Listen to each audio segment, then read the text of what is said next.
Hey there, rulers. Today we have a feature match between myself playing Reinhardt versus Tyler Tompkins playing his Ki Lua combo gas style list. Let's go ahead and see who comes out on top. This session brought to you by Odyssey Games for pre-orders and sealed product, CCG Prime for tons of singles and supplies, Cardo Doko for international rulers looking for product, and FowlLibrary.com for articles and wonderful deck lists. As well as our guest lecturer members Vite Ramen, King Pearlshine, and Mognite. Class is in session. Okay, so yes, we get started here. So Tyler on the left with this gas combo. The whole idea of it is you'll see us swapping around some stuff as we get some stuff ready. And the whole idea of it is we're trying to get ogrentz to the graveyard, burn all of our ice counters kind of as one turn, and then using something like Allosaurus or No Bite, No Fight, flip Ki Lua, and then kind of go in and use the God's Art to, recover Grandleon attack twice. And even if we don't have that, we just have a bunch of little dudes who are all being pumped up by gas, and we just kill you in one shot.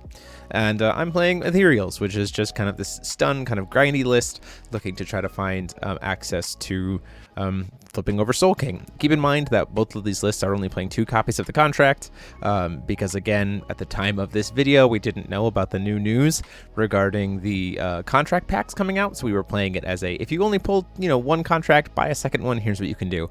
And so we're playing 2 copies of Soul Absorption and 2 copies of Divine Lightning. And so let's go in. So off the top, we just see a Callstone Pass, which is very, very common for the Reinhardt list, especially if it doesn't see like a princess early on. And then we're going to see a lot of just drawing a lot of cards from Tyler. It's just like designed to draw through his whole deck very, very quickly. So Prototype Magi Trooper coming down. Obviously, it's the free card, leaving a stone up. You see he's got that Phantasmal Ascendant. That's probably going to get cast in at the end of my turn. Unfortunately, didn't have an end of turn play for Tyler. Something like a Mikage would be super helpful. There's no ethereals really in that hand. We do have access to the Ethereal Vampire, which is very nice to get some life gain here. And we're probably going to see that end of turn access to, that Phantasmal Ascendant. So Phantasmal Ascendant to get him a stone, and then could be able to go into his turn. Again, this is designed to help him have as much will as possible, to play as many cards as possible, to draw as many cards as possible, to gas, and kill me.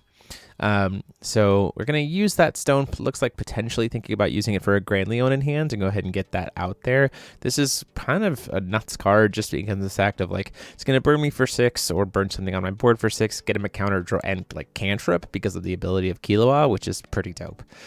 So we are going to see this Grandleon come down here using that stone from the Phantasmal Ascendant. It's going to, as part of its in response, we're going to go ahead and do Child of the Ethereal Moon. Now you see me pop his Phantasmal Ascendant here with the Ethereal Vampire. That's not what Ethereal Vampire does. I just misread the card. I do get to still drain 6, but it should be 400 or 600 damage to Tyler. You'll see the life total there reflected. The God's Art did get us that nice Ethereal Defense Trooper into the Ethereal area, which is nice because now all of that damage is just reduced by 400. Like every packet of damage is reduced by 400. This can be pretty helpful. We see a stone, a Wanderer Stone come down for Tyler and goes ahead and ships the Allosaurus down to the bottom, which makes me think he probably has another one in hand. We're tapped out though at this point, and so we're kind of banking on using Light Moon Child to kind of keep ourselves alive. Probably just to prevent our, get ourselves a turn to be able to kind of reestablish and have will to be able to interact again. Down comes that No Bite, No Fight. He says, that's fine, I don't mind casting this. You're tapped out, it's free, let's go. We're going to draw 2 cards off of this because of Ki Lua. In response, we're going to go ahead and just say, know what? Instead of just letting you free reign to do as much as possible, especially since you're burning some counters, we're going to go ahead and use Child of the Light Moon here in response. Just to make sure we're not casting anything else this turn. And then we are going to see probably a pass from there. So that was his 1 card for the turn. Stone goes to the bottom of the deck. We're like, great, that's fine. Excellent. Let's get that card out of your hand. Get that stone out of the way. See a Magic Stone of Dark Depths and probably another pass. You see my hand is pretty reactionary. I do have access to Texia's Ethereal Sword, which is very helpful. Soul Absorption to be able to apply a neg6 is pretty great. The spinning Aquasols that are common in this deck because of the fact that they can buy back our Soul Absorption, really, really nice. We are going to see that Melfi cast during his turn. Or no, during my turn, I think this Melfi was cast.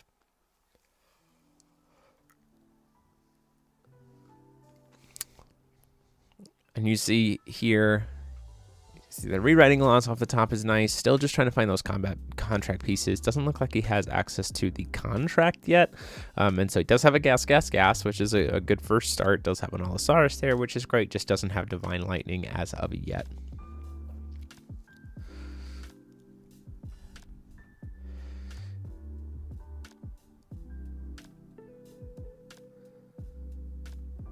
Thinking about maybe what to use that double green will that he floated off of the Melfi, I think.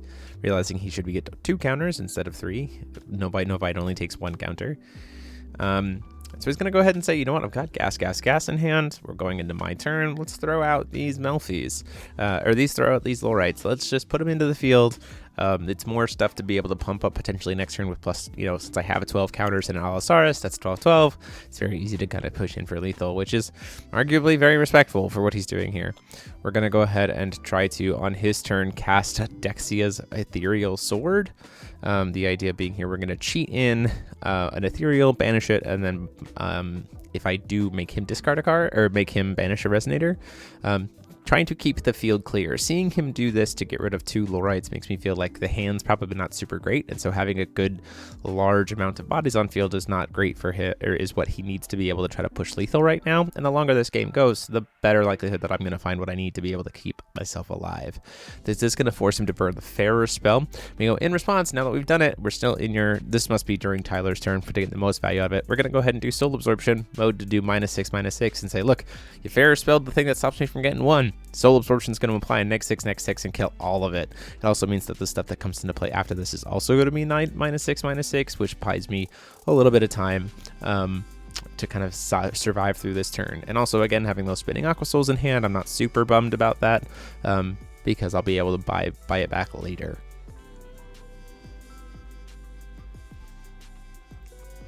See, the hand here is no bite, no fight, which he can't afford to spend here. He needs to save those counters for the gas as best as possible.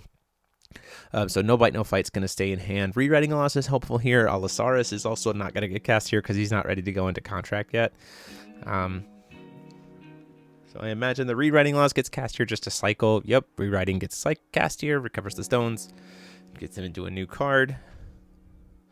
Does look like he drew into a Melfi. Again, so still a lot of draw power, but just not a lot of work here. Does cast the Melfi, I think, forgetting about the -6/-6, which is a little unfortunate. It does at least refund itself, and he'll get to draw a card off of it, but it does just mean, hey, that's a body that I don't get to use gas later for. He does have the Grand Leon. We really just need a Divine Lightning to be able to push through here to make sure something happens. We also, at this point in time, do not have a way to go down to 0 ice counters. Well, we have the will from that's not technically true. We can cast the Allosaurus to get down to 0. Ultimately, though, does not see anything here. A lot of just has to pass the turn. Looks like a Lowright got drawn. So we got Lowright, Ferris Wheel, no bite, gas, Allosaurus. Very the draw pieces of the combo, but none of the actual combo pieces themselves. And since we've cleared the board, that's not a super great position for him to be in. Do have a Dexia there. It's very nice. The defense, though, in Tyler's hand is pretty helpful for him, for sure.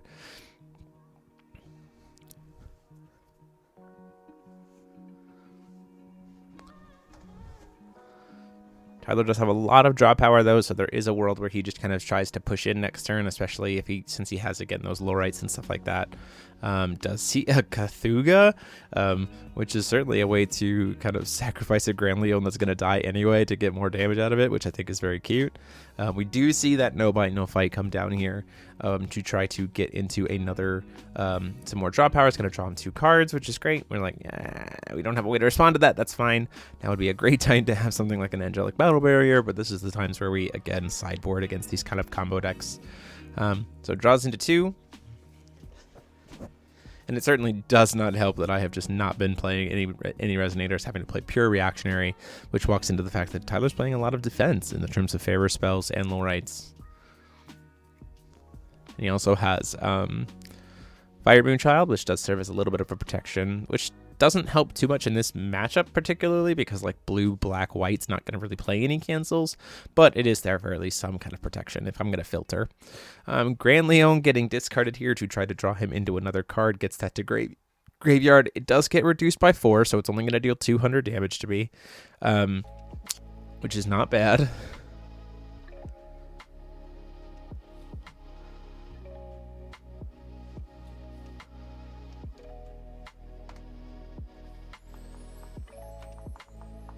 does find the contract off the Grand Leon draw. Divine Lightning coming in here. No response. Gets to contract. Gets to go into Grand Leon. And this is a little bit of a mistake on my part. So we let the Grand Leon hit the board when we should have been trying to fight before the Grand Leon hit the board. There's this world where we are trying to go for the Dexia's Ethereal Sword to force him to banish a Resonator. And so we get into these 1-drop fights. The problem is that Grand Leon burns me for 1,000, or so in this case 600, whenever we try to go for a 1-drop card, which is not great in this context. So I'm just helping him essentially kill me, and mitigating the effect of being able to get rid of the Grand Leon in the first place. Now, it's not pumped up by Gas. He hasn't cast that yet. He just used to go in for 15. We're going to try to just hard cast the Dexia before we go any further. This is to try to cheat in a Resonator, and if we do, banish it, and if that resolves, then we get to go further. And the hope here was you see we have that lady in the graveyard in our hand that lets us force him to banish a Resonator. Here's where we start to fight, and it's not great for me. So we see a spinning Aquasol cast, triggers Grand Leon. Grand Leon's going to try to burn me for a grand, so 600. This is all before Grand Leon's even going to successfully hit me first. We're going to take the 600 damage from Grand Leon. He says that's fine. So we go down life total-wise. And then spinning Aquasol attempts to resolve. We grab back Dexia's Ethereal Sword. Attempt to use the Dexia's Ethereal Sword. Take the burn from... and then down comes the Fairer spell. So Tyler having just all the nice outs there. And now that I'm fully tapped out, he can push in for the gas to push them up to higher life totals. So even without the untap, it's just enough for lethal because I did some of the work for him. Now there's a world where if I had gone into... tried to go for a little bit of a different line, that there's a chance that maybe I survive that. But ultimately, the lethal there with the protection is just too much, and the gas kills me, and we go into game 2.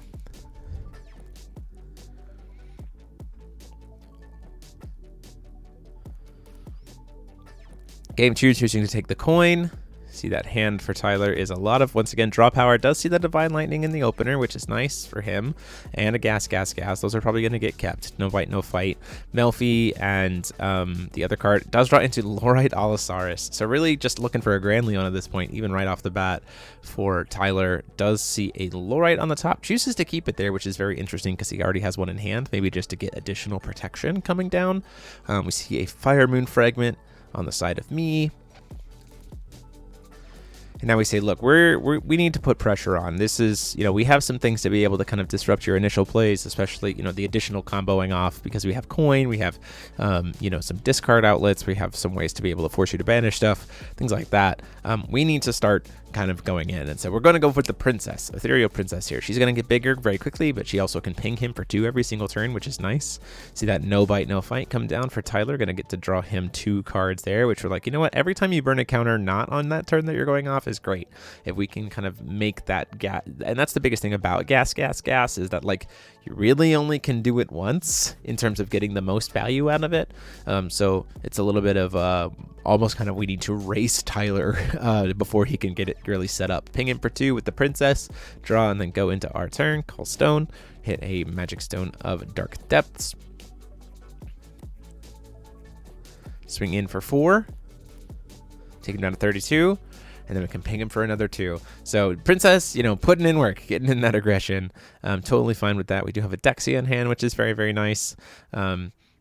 To be able to potentially set up for, other plays as well as pump up our Princess, which is great. We do see a Phantasmal Ascendant, gets him another stone. Sees that Cthulhu, says, nope, don't want that. This is one of the kind of really weird additional bonuses that Phantasmal Ascendant's brought is with the 4 Sea Stones. Is it kind of like it's a way to help fix the draw you're about to take, as opposed to in previous iterations where it's kind of fixed your next draw, which is just very interesting. Grand Leon going to try to shoot me for 6, choosing to leave the Princess alone. This makes a lot of sense because Princess will make him discard a card, and so like that's not necessarily something he wants to do.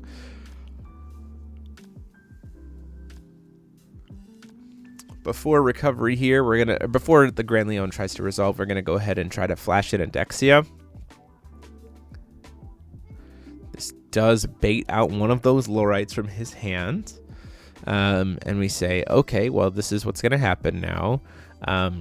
It's pretty advantageous to us that this taps him out, because while we only have access to coin, it seems clear to me that Tyler is in a position where if we can get a little bit of ahead, we might be in a good position, especially since now Princess is bigger than his Phantasmal Ascendant, so he can't kill it, and Princess can kill the Lorite out of the way, or just burn him for face.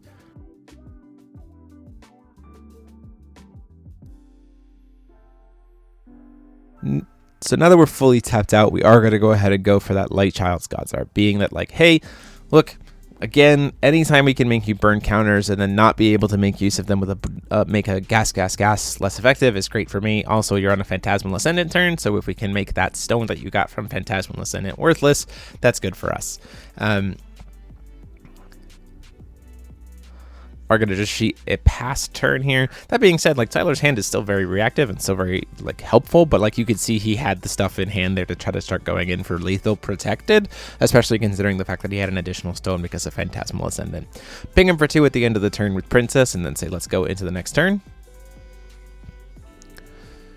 Now, keep in mind that Princess here is now a 6/6, but now with the second Princess, it's an 8/8. There's nothing he can do to stop that, so we're going to be swinging in for 800 damage here.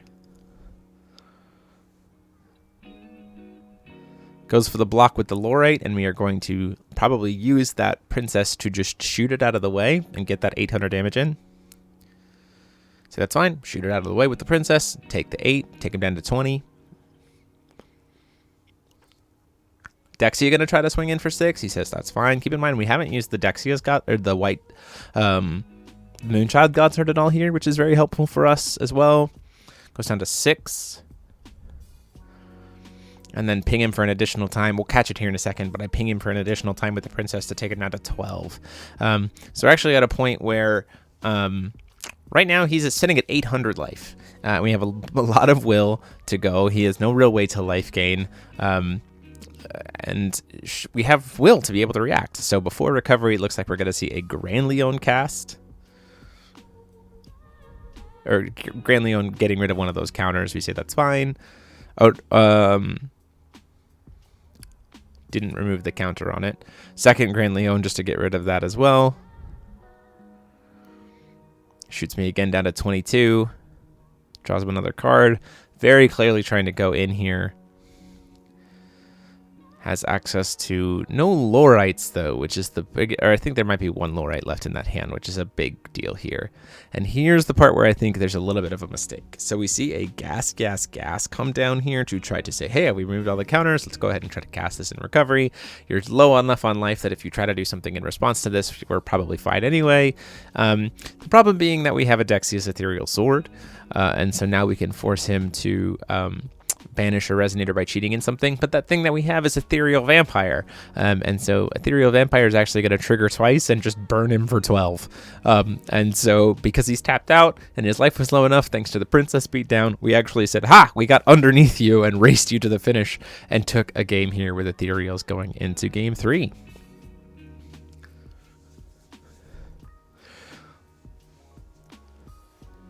So as you can see, I mean, there's a very real potential for both of these decks to, you know, take the games, which is very nice.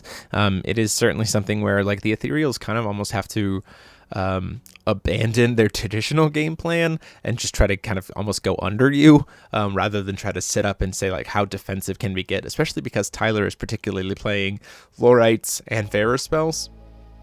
If he was just trying to go all in, I think the Ethereal deck would have a much better package here to be able to win. The problem is, again, just like that defense that Tyler is playing to be able to set up the combo, shooting for a turn 3 or turn 4, but by doing so, making it so that he has a lot more protection to make sure it resolves. We do see a Waterfront Demon and then a No Bite, No Fight come down at the end of his turn to, again, burn him a counter and draw a couple cards.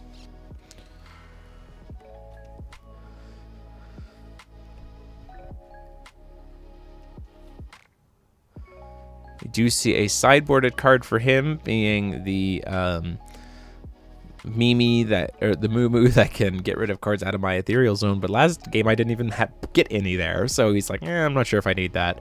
Positive Magi Trooper, a prototype Magi Trooper, draw a card, and then chooses to just pass the turn there, I believe. Yep, ships it. We hit an Ethereal Magic Stone there.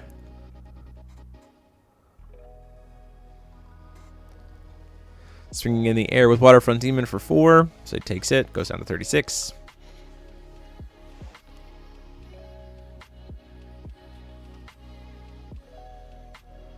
End of turn, we see that Melfi come down. Gets into a second Melfi. We do see a third Melfi in that hand and triple gas. So a lot of combo pieces here in this hand. Does have the Lorite to protect it. Does have the ability to make stuff super huge. Probably gonna see a little bit of a delay just to be able to, again, maybe draw into some more protection, especially off of this Melfi. Hopefully drawing into something like a Fairer spell. Does see a no bite no fight for some more draw power, which is great. As you can see, Tyler just digging very quickly to try to see as many cards as possible. And then going into his turn, we're probably going to see some kind of action from me just to say, like, this is a lot of stuff, and even a single, even with one counter removed, a gas would be devastating. So while we have the opportunity, let's go ahead and apply that -6/6 to your whole board and get those creatures off the board so that a no bite or a gas can't protect them. We do see a Called Stone here. Do see the Allosaurus? I imagine that's going to be left on top because he does have no bite, no. I mean, I don't necessarily know if he needs to at this point. No bite, no fight would remove one. Grand Leon would remove one. Allosaurus. But you do have to find a way to get rid of the third one, so Allosaurus might be just the way to do it, especially since no bite will draw you into it as well. Does have to discard the hand size and discards the Grand Leon. That's probably because of the fact that we have the Allosaurus on top is the only reason that was one of the cards chosen to discard, because we know we can get down to 0 counters. Choosing to potentially swing in with the Demon, but we're like, you know what, let's leave up a blocker just in case, so we can try to mitigate some of the damage here as best as possible. Again, we are about to draw into an Allosaurus, which is going to get us the ability to get down to 0 counters, which is great. Seeing a no bite, no fight cast here.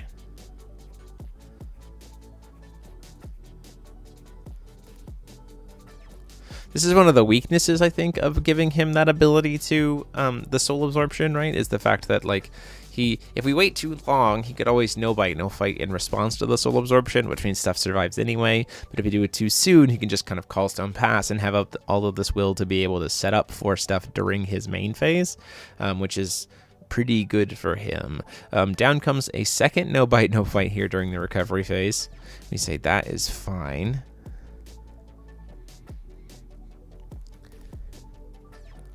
Down to just 1 counter here.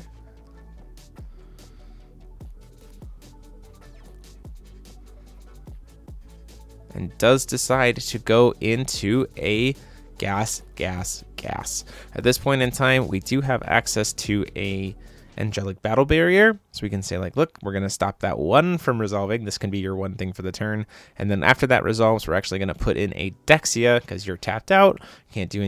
Can't take any actions here, so let's go ahead and do Dexia's effect, discarding the cheating in the Ethereal Witch, and then gets to draw me a card, and also forces him to banish the Resonator. So look, you burned a gas, that's fine. You don't have any Resonators that will retain the pump, and you also can't cast anything else for the rest of the turn.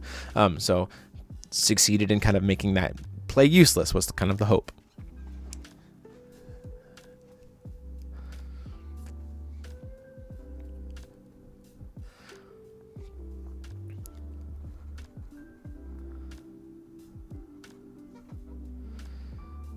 Has to lose a stone at the end of turn. Tries to go cast a Phantasmal Ascendant, and I go, you can't cast any more cards this turn? He goes, oh yeah, that's right.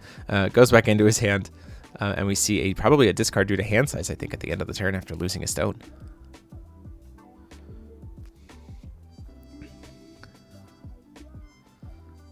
Yep, too many cards. Does discard the Divine Lightning there. The proxy card in his hand is the second copy of Divine Lightning. We wanted to at least be able to have him play 2. And so to make sense for the recording, we discarded that one. So moving into combat, we're going to go ahead and go in for 6 with Dexia, take him down to 3,000. Don't get any drain off of it. You do see we have another Angelic Battle Barrier in hand, which is nice. We also have a Dexia Sword. Like, we have some good potential interaction here that we're going to try to have to potentially fight over. And it's all going to start with this Phantasmal Ascendant cast on the end of my turn. Doesn't count as one of his spells for the turn, which is the advantage he brings himself here. Do see the Allosaurus, do see double gas, got Lorite, got Contract, we have the Grand Leon in the grave. It's about to be a little bit of a slugfest, and so we'll see exactly how this goes. We do have access to the Ethereal Gods art as well as the which can help us in some ways. We also do have access to Dexia's Ethereal Sword. We have access to a couple copies of Dexia's Ethereal Sword. Grand Leon revealed off the top after Calling Stone in the main phase. We didn't see anything cast pre-recovery, which I think is very interesting. We do have to find a way to get rid of that last card, or that last counter, which we can do with this Grand Leon that we're discarding.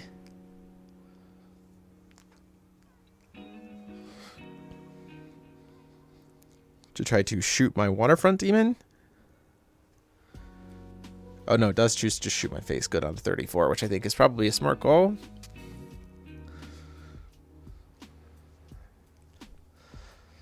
And now, here comes the cast. So we have a Divine Lightning.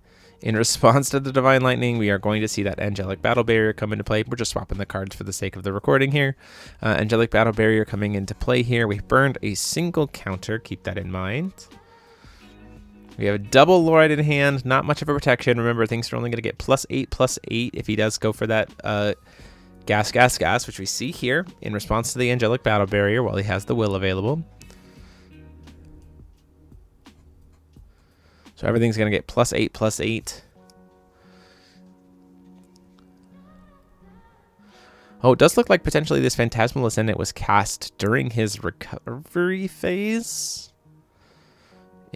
Well, we'll see. If he tries to swing with the Phantasmal Ascendant, we'll know, I suppose.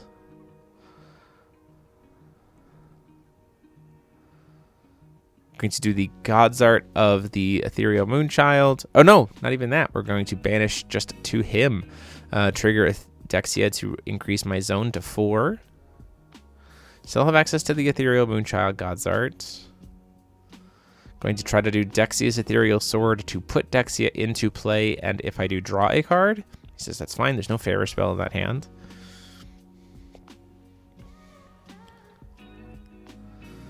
We're really just trying to see if we can clear this board or set up as much of a kind of status effect for this board as possible, burn as many cards as possible to keep up a defensive wall, say like, hey, you can kind of go in with this gas, but it's not going to have swiftness. Can we have a way to keep ourselves alive, not fall victim to that last time of just casting all of our 1-drops while the Grand Leon's on the board?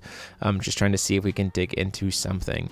Out comes the Mikage Rhea. We do burn one of those Lorites, which is, again, this is all just in response to the Angelic Battle Barrier, which is in response to the Ethereal Gods Art, or to the which is in response to the Divine Lightning.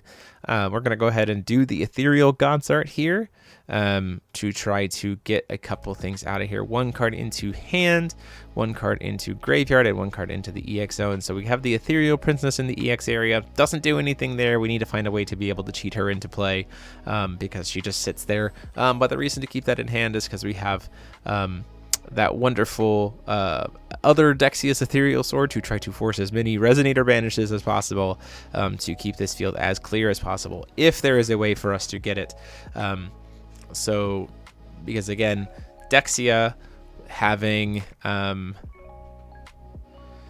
Dexia will trigger we can choose to double trigger the next ethereal trigger we have, and also Dexia's Ethereal Sword, if we do it, forces him to banish. So there's a world where if we had some way to spot remove one of these creatures off board and he tries to go in for something like a Grand Leon, we can still survive here because we're seeing a second gas before that thing resolves. So now everything's getting +16/+16, which is huge.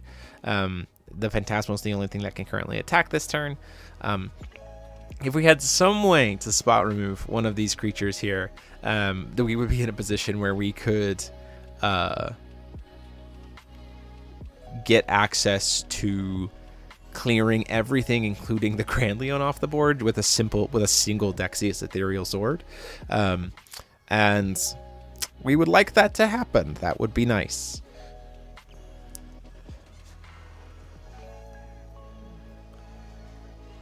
The gas resolves. The Angelic Battle Barriers are attempting to resolve. And at this point in time, we're just trying to go in here with the Grand Leon reanimated off of the Predator.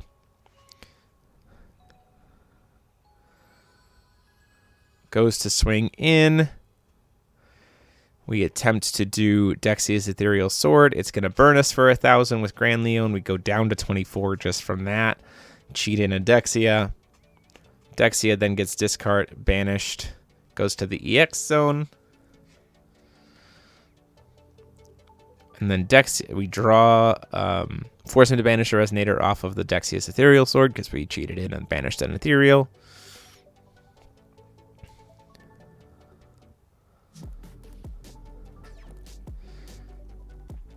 We get to put in this lady, who then gets banished because of the Dexia. Double triggers that, forces him to banish 2 cards. We draw into 2.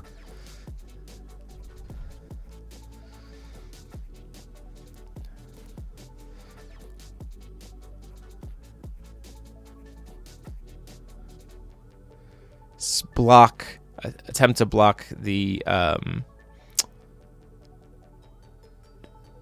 massive amount of burn damage here, pierce damage. We do thankfully have the ability to kill the Grand Leon because of what we drew with the Ethereal attack. We didn't, however, see a second one, so the Godsart recovers Predator to swing in for lethal. So we fought over it, but ultimately got pushed through. So that is the match. Hope you guys enjoyed it. It was a ton of fun to record. Deck profiles for both lists will be up later this week. And until next time, this is DMO73 saying class dismissed.